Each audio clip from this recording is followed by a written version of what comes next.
I was counting you down. Hi, Taylor Studios. We're here at Louisiana Arts and Science with David Kors, and we're going to talk about some planets we built. Yes. What, 15 years ago? That's a long time. It's a long time. But they're still here, so. They're still here, still look beautiful. Yes, absolutely. Visitors like them. Love them, especially at night. At night, yeah. So it's a impressionable piece for the museum. It very much is. Yeah. And there's a lot of photography out there. When you see this part of the building at night, this is what stands out in this part of town. Wonderful. That's great, yes.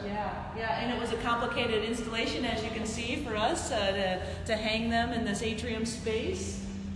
But they've been here 15 years, so we're pretty proud of that. Yeah, it was interesting trying to get them in here too. Yeah, It just did fit. Yeah, fitting these through doorways. Right. But it's great. We love them. Wonderful. Yeah. Do you have a favorite planet? I don't. You don't? Okay. Pluto, maybe. Pluto, yeah. Oh wait, Pluto's not. Yes, it is. Yes, it is. Pluto was found from my hometown, Streeter, Illinois. So Right. it is a planet. Right. So we can agree on that. Right. Yeah, Right. Exactly.